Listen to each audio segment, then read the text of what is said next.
She declared, "I can't believe you think my friends are toxic." When I mentioned their arrests, I said, "You're right, my mistake." Then I invited them all to live with us. She moved out after 2 days of her own medicine. I, 34 male, am sitting in my newly peaceful apartment, amazed at how giving someone exactly what they claim to want can be the best reality check ever invented. My girlfriend Vanessa, 29, and I had been together for 2 years, living together for the last 8 months. Everything was good except for one recurring issue, her friend group. These weren't just questionable people. These were people with rap sheets. Let me introduce the cast. Brittany, 3 DUIs, lost her license last year, still drives using other people's cars. Joaquin, 31, arrested twice for possession with intent to distribute, currently on probation. Destiny, 28, shoplifting charges from 5 different stores, banned from 2 major retail chains. Trev, assault charges from 3 separate bar fights. Anger management court ordered but never completed. I tried to be understanding at first. People make mistakes, everyone deserves second chances, all that. But these weren't mistakes, this was a pattern. Every weekend there was some new drama. Someone needed bail money, someone needed a ride because of car trouble, suspended license. Someone needed to crash at our place because they got evicted again.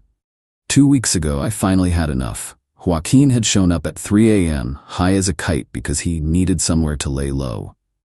I told him to leave. Vanessa was furious with me. The next morning, we had the fight.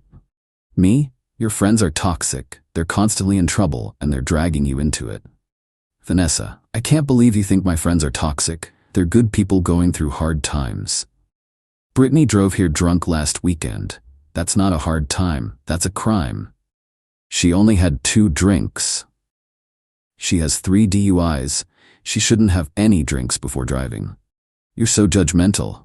They're not bad people just because they have records. I didn't say they're bad people, I said they're toxic influences. There's a difference. No, you just hate them because they're not boring like your friends. My friends are accountants and teachers, but sure, boring. You know what? If you can't accept my friends, maybe you can't accept me. Your friends are always welcome here. I never said they couldn't visit. You make them feel unwelcome. You judge them. That's when I had my moment of clarity. You're right, my mistake. What? I've been unfair. Your friends should feel welcome here. In fact, why don't they stay with us for a while? What are you talking about? Well, Brittany just got evicted, right? And Joaquin's couch surfing, and didn't Destiny's roommate kick her out? They should all stay here. We have the space. We lived in a 2-bedroom apartment. We absolutely did not have the space. We can't have 3 people staying here. Why not? They're not toxic, right? They're good people in hard times. We should help them. I immediately texted the group chat Vanessa had added me to months ago. Hey everyone, Vanessa and I were talking, and we want to help out.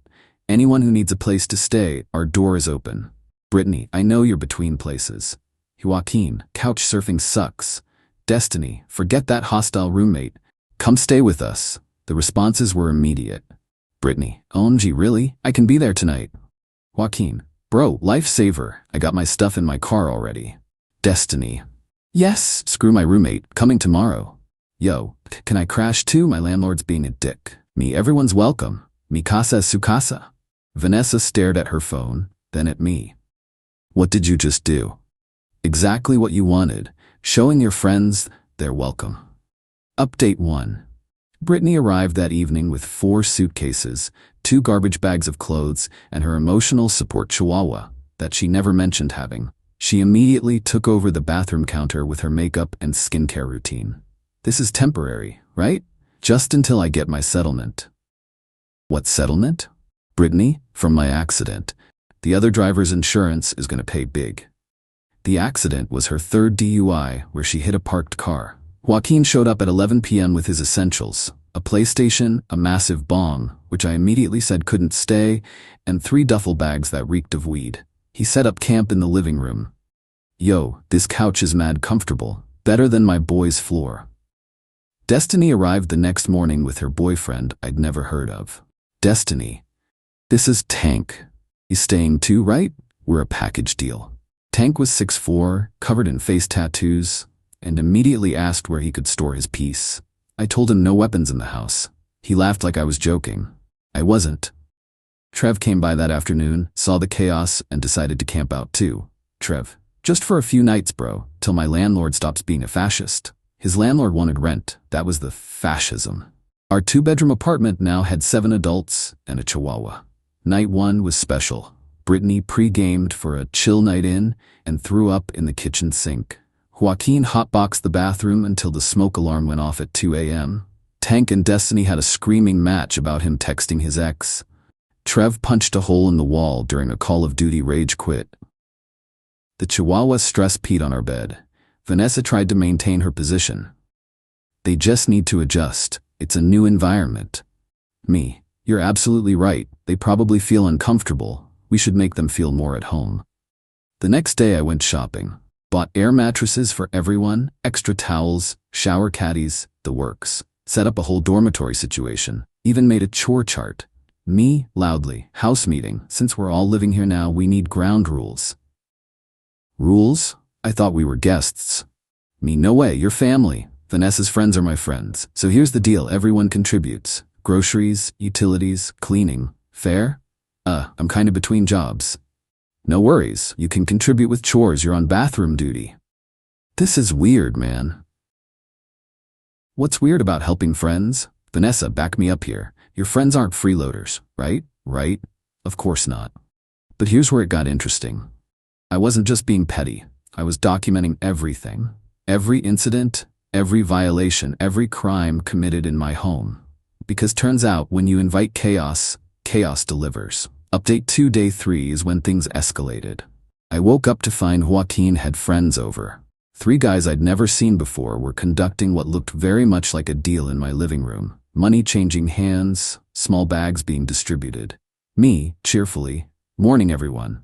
Welcome to our home. I'm making coffee. The strangers scattered like roaches. Joaquin tried to play it off. Joaquin, just some boys from the neighborhood, you know. Me. Of course. Any friend of yours is welcome here. I made a note in my phone, took a photo of the residue on my coffee table. That afternoon, Destiny came home with shopping bags from stores I knew she was banned from. Me, wow, big shopping trip. Yeah, got some deals. Everything still had security tags on them. She spent an hour in the bathroom with pliers removing them. Me to Vanessa, quietly, your friend is committing crimes in our bathroom. Vanessa, you don't know that. Maybe the store forgot to remove them. Me, from 8 items? Stop being paranoid. That evening, Brittany announced she was having friends over for Wine Wednesday. By 10 p.m., there were 15 people in our apartment. Music blasting, people smoking on the balcony, someone definitely doing coke in the bathroom. The neighbors called the cops. 2 officers showed up. I answered the door with a huge smile. Officer, we got a noise complaint. Me, sorry, officer. We're just having a small gathering. We'll keep it down. The officer looked past me at the obvious party. How many people live here? Me, currently? 7. Officer, in a 2-bedroom? It's temporary. Everyone's welcome here. He gave me a look like I was insane. Keep it down or we'll be back. After they left, I made an announcement. Hey everyone, let's be respectful of the neighbors and keep it quieter. Don't be such a buzzkill. Me, not at all. Party on, just quieter. The cops came back 2 hours later. This time they entered because they saw Trev punch someone through the open door. Watching Trev get arrested in my living room while Vanessa tried to explain to the cops that he's not usually like this was something. Me to the officers, he's staying here temporarily. I had no idea he had violence issues. Officer, you might want to reconsider your living situation. Me, oh, these are my girlfriend's friends. She says they're good people, just going through hard times. The officer looked at Vanessa, then at me, then back at Vanessa. Good luck with that. Update 3 after Trev's arrest, you'd think things would calm down. Nope. Brittany, drunk again, decided to borrow my car to get more wine. Remember, suspended license, no insurance. She made it 3 blocks before hitting a stop sign. The call at 1 a.m. was great. Brittany, I maybe had a tiny accident. Are you okay? Yeah. But like, can you come? The cops are being dicks. On my way. I arrived to find her failing a sobriety test. My car's front bumper was hugging a stop sign. Officer, this your vehicle? Me, yes, officer. She says you gave her permission to drive it. I was asleep. She must have taken my keys. What? You said I could. When? I was asleep. You know you don't have a license. The officer looked between us. Ma'am, you're under arrest for DUI and driving without a license. As they cuffed her, she screamed, Vanessa's boyfriend is setting me up. The tow truck driver felt bad for me. Rough night, huh? Me, my girlfriend's friend, she's a good person going through a hard time apparently, he snorted. Sure she is. The next morning, Vanessa was in tears. You let her get arrested. She stole my car and drove drunk. What was I supposed to do? You could have covered for her. That's called insurance fraud and enabling. You're trying to turn me against my friends. Your friends are doing that themselves.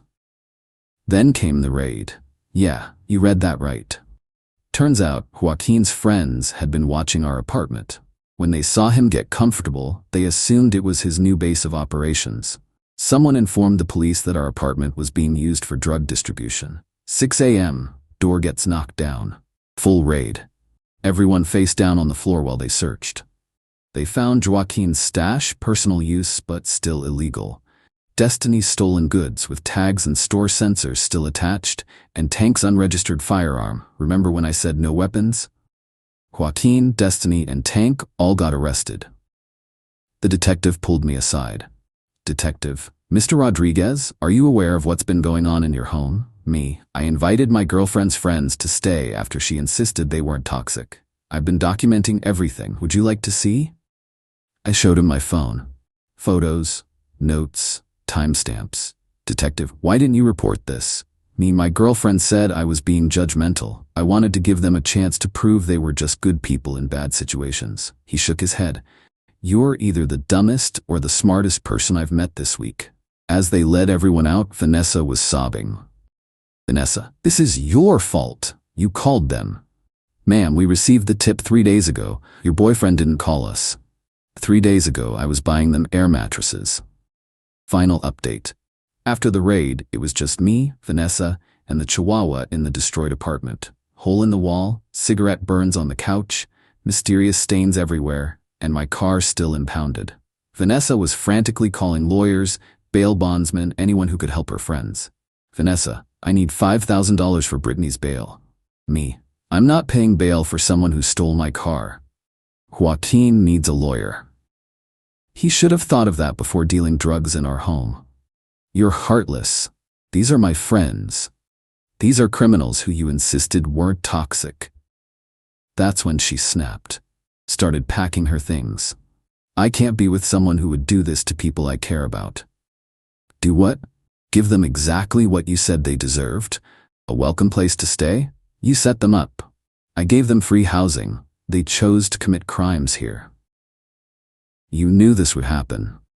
I suspected it might. You insisted it wouldn't. Who was right? She moved out that day. Went to stay with her sister, who apparently had been warning her about these friends for years.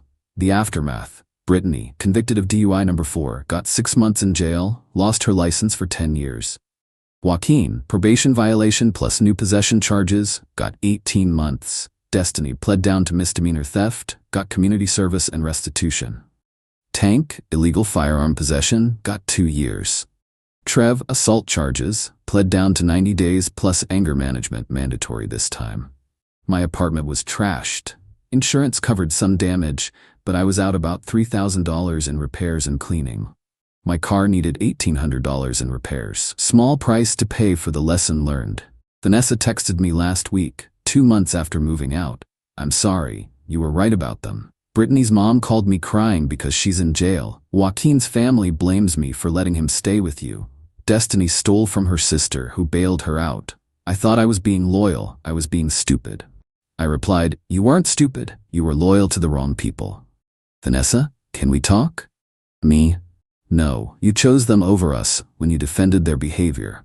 That's not something we come back from. I learned my lesson.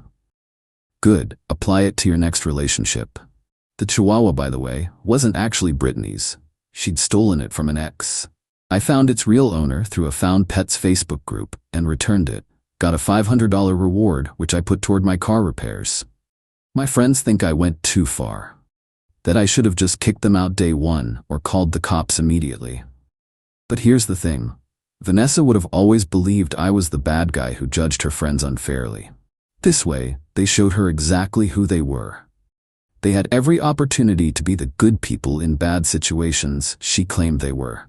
Instead, they turned my home into a crime scene in less than a week. I'm not proud of what I did. But I'm not sorry either. Sometimes the only way to show someone the truth is to let them drown in their own delusions. I just made sure I documented everything so I wouldn't drown with them. The apartment's fixed now. Got a new couch, patched the walls, deep cleaned everything. It's quiet, peaceful. No one's getting arrested in my living room. No one's stealing my car. No one's dealing drugs off my coffee table. Boring? Maybe. But I'll take boring over toxic any day.